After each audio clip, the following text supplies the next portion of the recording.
Henry makhutu pocket humsilaga machin paina nofe tauraga hairei. Chalo, tumfam semo. Piktru karim taide tumina chatlaga charu khara lauraga thai. Henry na sida puna thau nangi suyauna. Piktru pakhat na hairei. Boss, aidi aswaida dum tumge. Henry kem taidre. Ani du ngayakti magi tumfam da tumina lainari.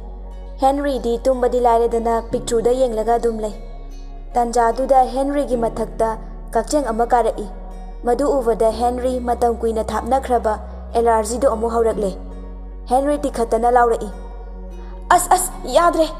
Piktru su tumlambadagi khangboy kai boy chensilai. Boss, kaidorage? Henry masadu yadre. Ngasaidai karimta tawdraga hauzik phibam yam chadre. Piktru di madu uvada kiba amasung hainadaba fauri. Henry tawfam khangdre. Madu uvada Piktru nungaitraduna changsilaga yam tapna Henry gi mamaidu nanbi. Angakpani aduk fibam kaina tawbe allergy du Piktru na sokpada faba haurakle. Henry khangaudana milu pirang sintharai. Piktru di kemta khandana Henry gi mapi du taithoklaga tumo haina sumbiduna sanglaga tumhalli. Somdana Divyaluxmi makok tu ngauri. Masadu leitafam khangdre. Nutella aga. Che, tayai do kamai tawre haige. Divyaluxmi khumpham khangdre. Machinda thokpa ama hairei. Ibungo macha, tayai gi phone du op laiye. Newton pakhatna. Aibu thiru khisiro iche. Yare, nang potha jaruro. Kaishu tawramoida. Newton su mache gi wahai du karimta khangde. Tumina magi kada chatlaga laikre. Divyaluxmi upai leitraduna tompokta call tawrai. Somdana tompokna mi mayam ama thadoklaga Piktru bu thinaba hotnai. Adubu karimta kanadre. Thembi kaplaga mabu kaida leiramdoino haiba. Tompokna khangde kamai tawdoino sibo. Police da report tawsiro. Ngaiko matang sadri kona tawsi. Tombina ipagi tombi ichabu kadai leibage. Ipa yaw ware. Tanjadu da Divyaluxmi gi ko laksile. Tompok ti achakpa maida gi haibaga chap hek manai. Phone du suko okhate. Hanjin call du tawsilai. Thembina tamo kanano payudana. Tompok na kaino ne. Asi hairaga anaba mi saraga thoklaklaga phone du oi.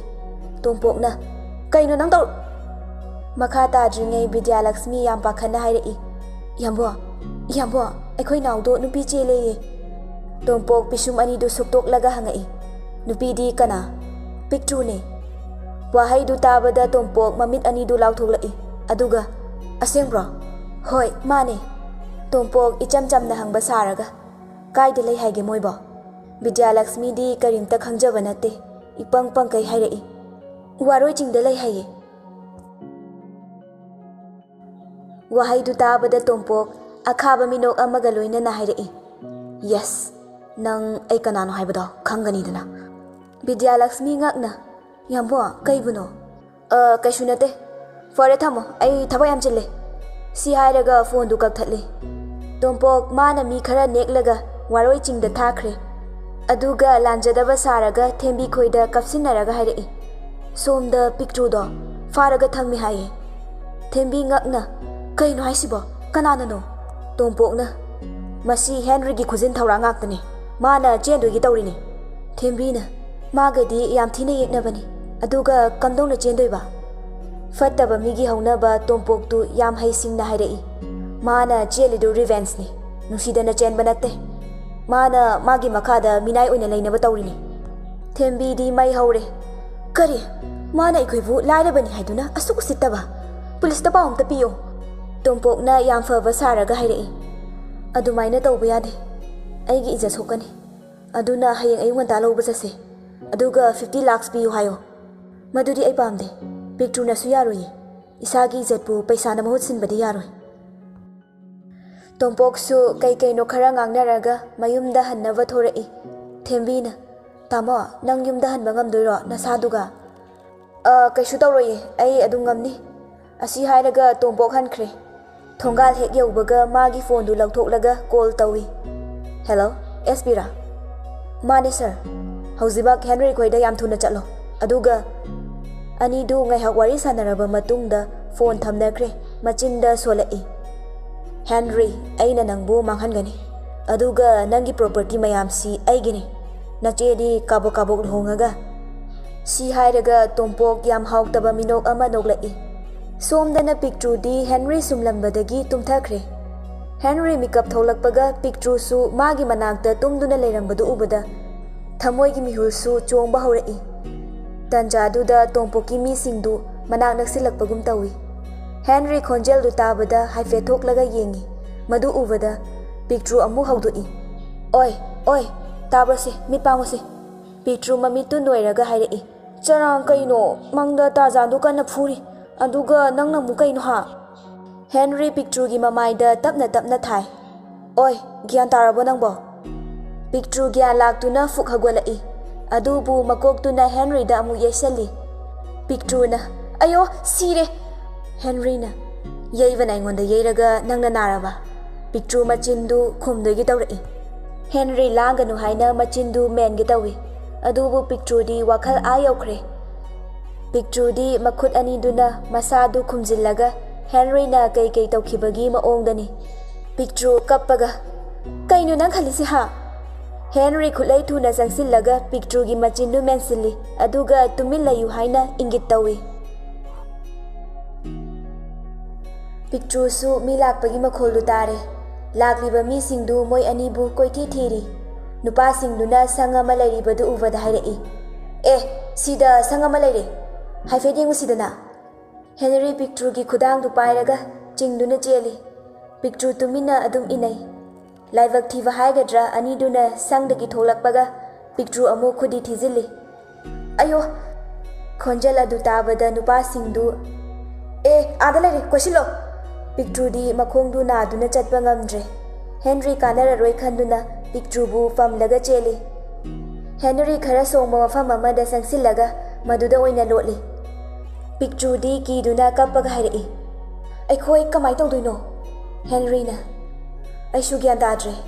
Piktru sagwalai. Masi pumnamakse nangna thoanma natro. Piktru di pendava kaya ama fongdoktuna kappawa lawbawo amtaiba loire. Tanjaduda nupa singdu moina lairiba adomda lai. Songbanina paknadi udre. Henry magi machindu haigalaktuna Piktru bu satsingsilaga Piktru gi simbalda tapna thengi. Piktru mamitu lakthoklaga Henry bu laktana illi. Aduga machindu daithoaga tin sitoi. Thui! Henry na, shala mi usitaba khangbranang. Piktru zaidoigi tawrai. Handaksu Henry na kitang singsilubada Piktru machindu khumjilli. Piktru gi maongdu ubada Henry nokningi. Makhutuna mi lai haina sign tawi. Piktru su kizaduna tumina lai. Henry Piktru gi maongduda nokfe tawraga hairai. Imai, ngaihaktanggi nangi chindo. Aidi kibu kirure. Mathanga lamheladi nang aina kaidaugedo yengo. Piktru mamitu kiruk yenglaga kemta haidana tumina lai. Somdana numidang thenglavaduda tompokna tharakpa police singdu Henry khoida lai. Police tuna geta kanna thilli. Yumsibo mi kana lege. Mi laitabro thongse hangdo. Munana taraduna thoglai. Aduga getu hangdoi. Adubu police singdu vada yam ngakna hangai. Sir, kai takpigadaba. Yumsi Henry Lamabam gi natro. Mani sir. Masalai kibro. Madi thabak sakkibadagi halaktriye. SP du machin fairap chingduna noklaga hairai. Oh, Yumsi gi mi rekau thorao.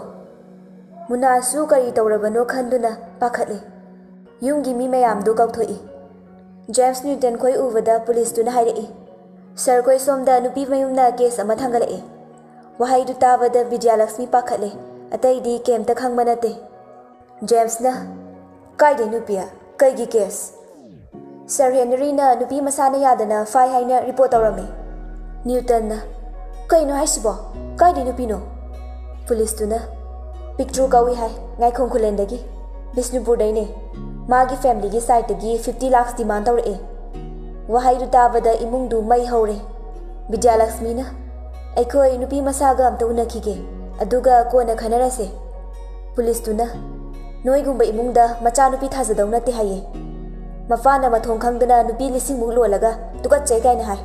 Masi ꯑꯩꯈꯣꯏꯅ ꯅꯠꯇꯦ ꯅꯨꯄꯤ ꯃꯌꯨꯝꯁꯤꯅ ꯍꯥꯏꯔꯛꯄ ꯋꯥꯍꯩꯅꯤ ꯑꯩꯈꯣꯏꯒꯤꯗꯤ ꯇꯧꯐꯝ ꯊꯣꯛꯄ ꯏꯊꯧꯅꯤ ꯇꯣꯝꯄꯣꯛꯀꯤ ꯁꯦꯝꯖꯤꯟ ꯁꯥꯖꯤꯟꯕ ꯀꯜꯂꯕ ꯋꯥꯍꯩꯁꯤꯡꯗꯨꯗ ꯂꯩꯃ Bidyalakshmi James ꯃꯈꯣꯏꯒꯤ ꯇꯤꯡ ꯁꯣꯛꯄꯤ ꯍꯥꯏꯕꯗꯨꯃꯛ ꯑꯣꯏꯔꯦ ꯄꯤꯛꯇ꯭ꯔꯨꯒꯤ ꯏꯃꯨꯡꯕꯨ ꯇꯤꯟ ꯁꯤꯠꯅꯤꯡꯕ ꯐꯥꯎꯔꯦ Divyaluxmina ꯌꯥꯝ ꯁꯥꯎꯅ ꯍꯥꯏꯔꯛꯏ ꯃꯣꯏꯒꯨꯝꯕ ꯃꯊꯣꯡ ꯃꯔꯝ ꯈꯪꯗꯕ ꯏꯃꯨꯡ ꯊꯥꯔꯗ ꯀ꯭ꯂꯥꯁ ꯃꯣꯏꯅꯁꯨ ꯑꯩꯈꯣꯏꯕꯨ ꯀꯌꯥꯗ ꯎꯁꯤꯠꯇ꯭ꯔꯤꯕꯅꯣ ꯌꯦꯡꯉꯨꯅꯦ ꯈꯪꯉꯤꯗꯅ ꯃꯣꯏ ꯂꯩꯃꯅ ꯍꯩ ꯀ꯭ꯔꯣꯔ ꯀꯌꯥ ꯄꯤꯌꯨ ꯍꯥꯏꯒꯦ ꯄꯤꯈꯣ ꯏꯃꯧꯗꯤ ꯂꯥꯏꯔꯗꯅ ꯊꯤ ꯁꯦꯡꯅꯕ ꯃꯤꯅꯥꯏꯐꯥꯎ ꯑꯣꯏꯅꯤꯡꯗꯦꯅꯦ ꯄꯩꯁꯥꯗꯨ ꯄꯨꯊꯣꯛꯇꯨꯅ ꯄꯤꯔꯦ ꯑꯗꯨꯕꯨ ꯄꯨꯂꯤꯁꯁꯤꯡꯗꯨꯅ ꯍꯥꯏꯔꯛꯏ ꯄꯩꯁꯥꯗꯤ ꯍꯌꯦꯡ ꯑꯌꯨꯛ ꯊꯤꯜꯂꯛꯑꯣ ꯍꯥꯏꯌꯦ ꯑꯗꯨꯁꯨ ꯃꯤ ꯊꯥꯔꯛꯄ ꯌꯥꯔꯣꯏ ꯍꯥꯏ ꯅꯣꯏ ꯂꯥꯛꯑꯒ ꯊꯤꯜꯂꯛꯇꯧꯅꯤ ꯍꯥꯏꯌꯦ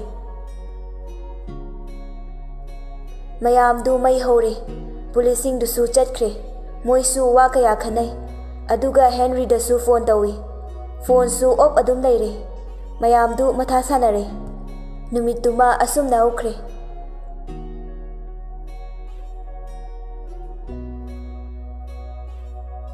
ꯑꯉꯟꯕ ꯑꯌꯨꯛꯅꯤ ꯍꯦꯅꯔꯤꯒ ꯄꯤꯛꯇ꯭ꯔꯨꯒꯁꯨ ꯂꯝꯍꯥꯡꯗꯨꯗ ꯑꯗꯨꯝ ꯇꯨꯝꯂꯕꯅꯤ ꯄꯤꯛꯇ꯭ꯔꯨ ꯃꯤꯀꯞ ꯊꯣꯛꯂꯛꯄ ꯀꯥꯟꯗ ꯍꯦꯅꯔꯤꯒꯤ ꯇꯝꯄꯥꯛꯇ ꯃꯥꯅ ꯇꯨꯝꯗꯨꯅ ꯂꯩꯔꯝꯕꯗꯨ ꯎꯕꯗ ꯄꯤꯛꯇ꯭ꯔꯨ ꯃꯣꯃꯣ ꯅꯣꯛꯆꯩ ꯑꯗꯨꯒ ꯋꯥꯈꯜ ꯀꯌꯥ ꯑꯃ ꯈꯜꯂꯛꯏ ꯑꯩꯅ ꯇꯥꯃꯣ ꯁꯅꯤꯗ ꯆꯦꯟꯕꯗꯤ ꯑꯍꯤꯡꯁꯨ ꯂꯩꯃꯤꯟꯅꯗꯦ ꯏꯁꯥꯁꯨ ꯁꯣꯛꯈꯤꯗꯦ ꯇꯥꯔꯖꯥꯟꯒ ꯑꯩꯒ ꯉꯔꯥꯡ ꯑꯍꯤꯡ ꯂꯦꯛꯃꯤꯟꯅꯈꯤꯕꯗꯨꯗꯤ ꯆꯦꯟꯗꯦ ꯍꯥꯏꯒꯗ꯭ꯔꯥ ꯄꯤꯛꯇ꯭ꯔꯨ ꯋꯥꯈꯜ ꯃꯨꯟꯅ ꯈꯜꯂꯕ ꯇꯨꯡꯗ ꯍꯥꯏꯔꯛꯏ ꯑꯩ ꯍꯧꯖꯤꯛ ꯂꯩꯁꯥꯕꯤ ꯑꯁꯦꯡꯕ ꯑꯣꯏꯗ꯭ꯔꯦ ꯑꯩ ꯃꯥꯒ ꯆꯦꯜꯂꯕꯅꯤ ꯍꯦꯅꯔꯤ ꯇꯨꯝꯕ ꯅꯠꯇꯦ ꯉꯁꯥꯏꯗꯒꯤ ꯇꯥꯔꯤꯕꯅꯤ ꯈꯪꯉꯥꯏ ꯍꯥꯏꯔꯛꯏ ꯆꯦꯟꯕ ꯅꯠꯇ꯭ꯔꯗꯤ ꯀꯩꯅꯣ ꯑꯩꯈꯣꯏ ꯑꯅꯤ ꯉꯔꯥꯡꯅ ꯇꯧꯈꯤꯕ ꯃꯌꯥꯝꯗꯨ ꯅꯪ ꯄꯦꯜꯍꯧꯗ꯭ꯔꯕꯣ ꯑꯁꯤ ꯍꯥꯏꯔꯒ ꯍꯧꯒꯠꯂꯛꯇꯨꯅ ꯄꯤꯛꯇ꯭ꯔꯨꯒꯤ ꯃꯃꯥꯏ ꯃꯌꯥꯗ ꯂꯩꯔꯒ ꯍꯥꯏꯔꯛꯏ ꯅꯪꯗ ꯅꯠꯇꯦ ꯄꯦꯟꯗ꯭ꯔꯤꯁꯦ ꯑꯩꯁꯨꯅꯤ ꯕ꯭ꯔꯁ ꯇꯧꯗ꯭ꯔꯁꯨ ꯀꯩꯝ ꯀꯥꯏꯗꯦꯁꯦ ꯄꯤꯛꯇ꯭ꯔꯨ ꯐꯨꯛ ꯍꯧꯒꯠꯂꯛꯑꯒ ꯈꯔ ꯆꯠꯊꯣꯛꯏ ꯑꯗꯨꯕꯨ ꯃꯈꯣꯡꯗꯨ ꯌꯥꯝ ꯅꯥꯔꯦ ꯑꯌꯣ ꯄꯥꯕ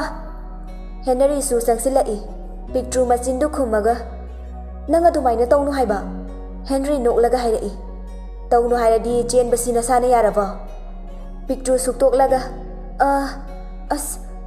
ꯍꯣꯏ ꯍꯦꯅꯔꯤꯗꯤ ꯉꯁꯤꯒꯤ ꯅꯨꯃꯤꯠꯁꯤ ꯄꯨꯟꯁꯤꯒꯤ ꯈ꯭ꯋꯥꯏꯗꯒꯤ ꯍꯔꯥꯎꯕ ꯅꯨꯡꯉꯥꯏꯕ ꯅꯨꯃꯤꯠ ꯍꯥꯏꯕꯗꯨ ꯑꯣꯏꯔꯦ ꯍꯦꯅꯔꯤ ꯀꯩꯝꯇ ꯍꯥꯏꯗꯅ ꯆꯪꯁꯤꯜꯂꯒ ꯄꯤꯛꯇ꯭ꯔꯨꯕꯨ ꯄꯝꯈꯠꯂꯤ ꯑꯗꯨꯒ ꯊꯥꯡꯂꯒ ꯆꯠꯂꯤ ꯄꯤꯛꯇ꯭ꯔꯨꯅ ꯑꯗꯨꯃꯥꯏꯅ ꯌꯦꯡꯉꯛꯀꯅꯣ ꯍꯦꯅꯔꯤꯅ ꯇꯨꯝꯗ꯭ꯔꯤꯐꯥꯎ ꯌꯦꯡꯗꯣꯏꯅꯦ ꯄꯤꯛꯇ꯭ꯔꯨ ꯁꯨꯝ ꯌꯦꯡꯁꯤꯜꯂꯛꯄꯗꯨꯗ ꯏꯀꯥꯏꯕꯣꯏ ꯀꯩꯕꯣꯏ ꯃꯈꯨꯠꯇꯨꯅ ꯃꯃꯥꯏꯗꯨ ꯈꯨꯝꯖꯤꯜꯂꯤ ꯃꯗꯨ ꯎꯕꯗ ꯍꯦꯅꯔꯤ ꯍꯦꯟꯅ ꯅꯨꯡꯁꯤꯕꯅ ꯉꯥꯎꯈ꯭ꯔꯦ ꯍꯦꯅꯔꯤꯅ ꯅꯪ ꯆꯥꯊꯣꯛꯎꯔꯣ ꯄꯤꯛꯇ꯭ꯔꯨꯗꯤ ꯀꯩꯝꯇ ꯈꯨꯝꯗꯦ ꯇꯨꯃꯤꯟꯅ ꯑꯗꯨꯝ ꯆꯠꯂꯤ ꯍꯦꯅꯔꯤ ꯑꯃꯨꯛꯁꯨ ꯃꯁꯤ ꯈꯨꯝꯗꯦꯅꯦ ꯑꯩ ꯍꯧꯔꯛꯑꯒꯦ ꯄꯤꯛꯇ꯭ꯔꯨ ꯄꯦꯔꯤ ꯄꯦꯔꯤ ꯇꯧꯔꯒ ꯍꯥꯏꯔꯛꯏ ꯗꯥ ꯅꯪ ꯑꯗꯨꯃꯥꯏꯅ ꯇꯧꯔꯛꯀꯅꯣꯕ ꯍꯦꯅꯔꯤ ꯅꯨꯡꯁꯤꯕꯅ ꯉꯥꯎꯔꯗꯨꯅ ꯄꯤꯛꯇ꯭ꯔꯨꯒꯤ ꯈꯖꯥꯏꯗ ꯅꯨꯡꯁꯤꯅ ꯆꯨꯞꯄꯤꯔꯛꯏ ꯄꯤꯛꯇ꯭ꯔꯨꯗꯤ ꯍꯦꯟꯅ ꯏꯀꯥꯏꯗꯨꯅ ꯃꯃꯥꯏꯗꯨ ꯂꯩꯊꯣꯛꯈ꯭ꯔꯦ ꯍꯦꯅꯔꯤ ꯍꯟꯗꯛꯇꯤ ꯀꯔꯤꯝꯇ ꯍꯥꯏꯔꯛꯇꯦ ꯇꯨꯃꯤꯟꯅ ꯃꯣꯃꯣ ꯅꯣꯛꯇꯨꯅ ꯆꯠꯂꯤ ꯄꯤꯛꯇ꯭ꯔꯨ ꯇꯣꯝꯄꯣꯛꯄꯨ ꯈꯪꯅꯤꯡ ꯅꯤꯡꯁꯤꯡꯉꯛꯏ ꯃꯃꯤꯠꯇꯨ ꯂꯥꯎꯊꯣꯛꯂꯒ ꯍꯦꯅꯔꯤꯅ ꯄꯝꯂꯝꯕꯗꯒꯤ ꯐꯟ ꯂꯥꯎꯅ ꯆꯣꯡꯊꯈꯤ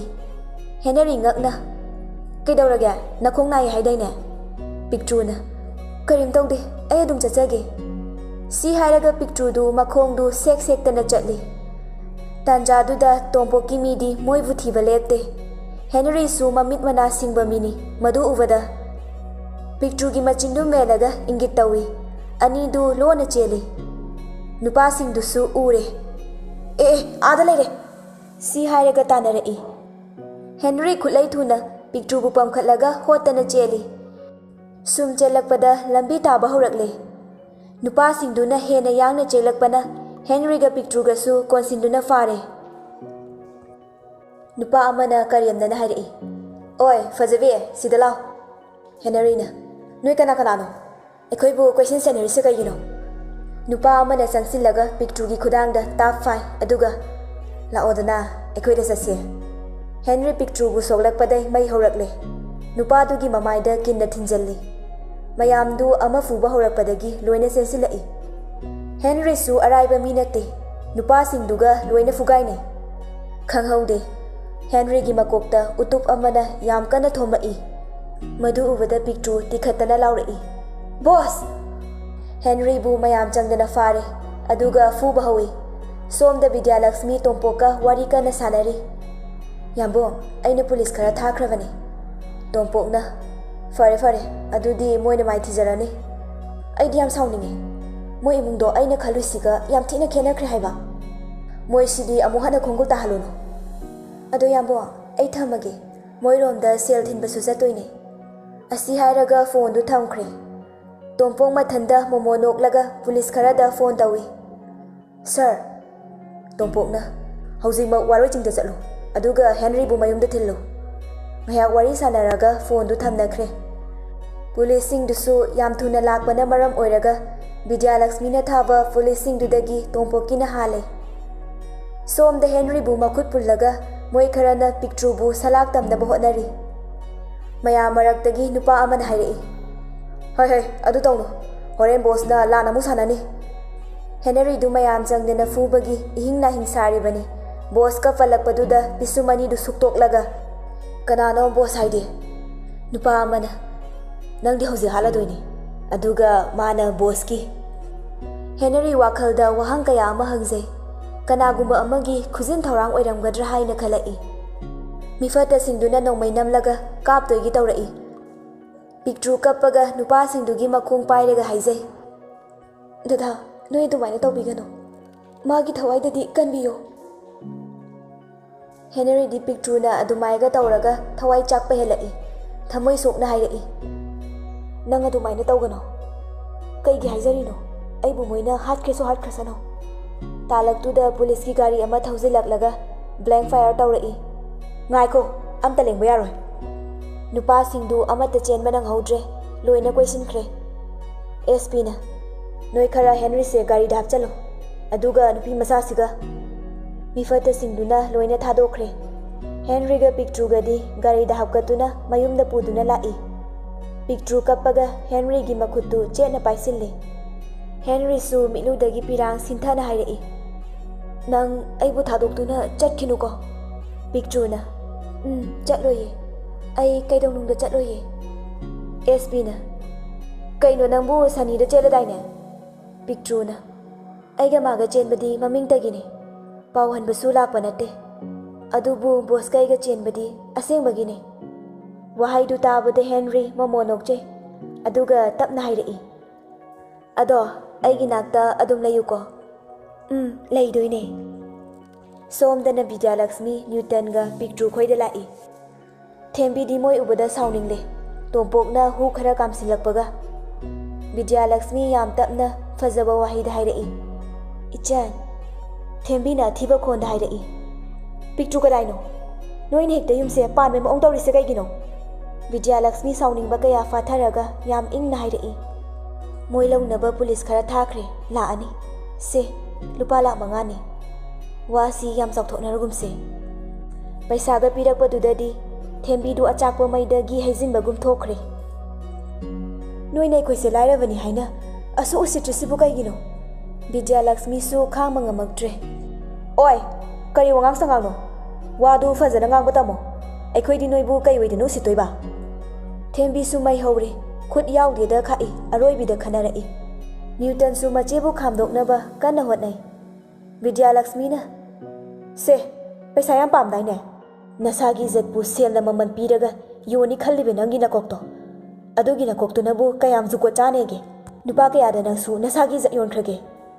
Divyaluxmi asawwane hen mankibana ngang ni ngangoi haiba khangaktre. Thembi na wakhaldu fattaba lomda henjinna khallaga kappada loire.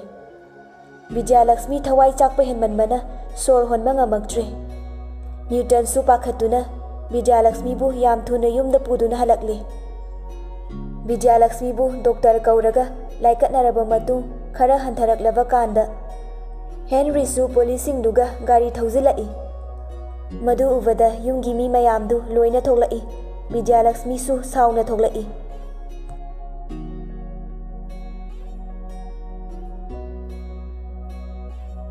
Henry bu police anina kolaga nakan da samaga pusilai. Piktru su ngasi di magi wakhalda chele kaina khanjaba kaiduni. Ikaiduna Henry gi marumda changai. Divyaluxmi ngakna. Kaino aina thakiba policing dudi. Policing du khumpham ama khangdana khumai. Kaino ne aikoi somdai mina tharakpane. Newton ga muthiga changaga Henry bu imungda pusili. Piktru su adum inai.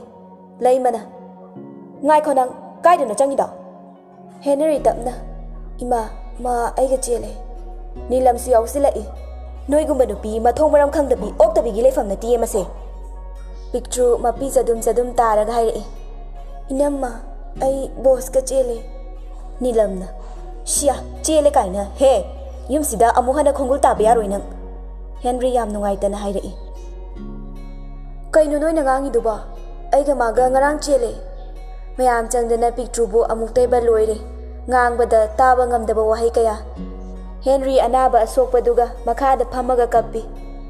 Magaiga chele mabu ngangbigano ai taba ngamdre. Henry angang amagum taurei.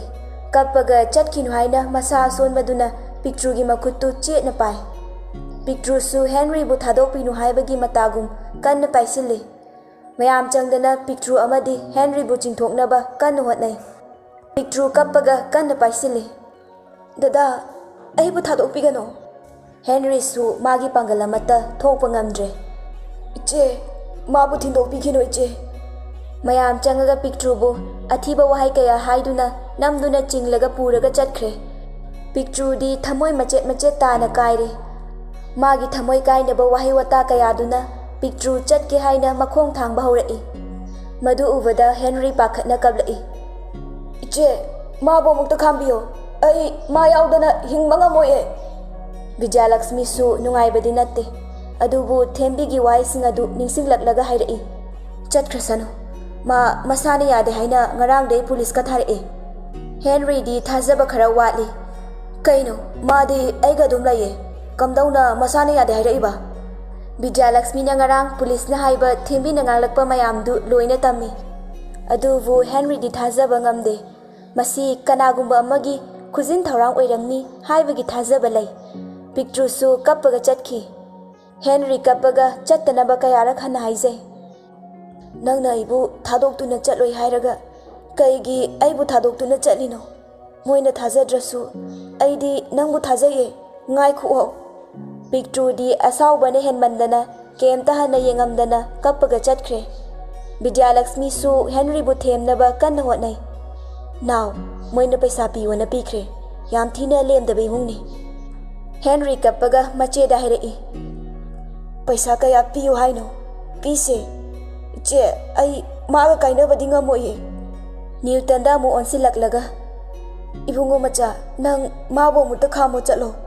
Newton su nungaitri. Tayai aigi ichega paisa thilure. Adubu moigi imungi wangangdo kaishu moine yarakani haiba thajadiye. Henry na chalo ibungo macha aigi kadagi crore kayano lauthoklo. Aduga pise ai maga kainaba ngamoye. Henry masadu loina soklibani. Chatpa phau phajana ngamba nate. Angauba amagum amuktaiba loire. Yenghaidre mi mayam changdana thema phau kemta kanadre. Masadu waba henmandana wantharai. Newton na Henry bu thangjinbi. Aduga doctor kauraga amuk laikatnare.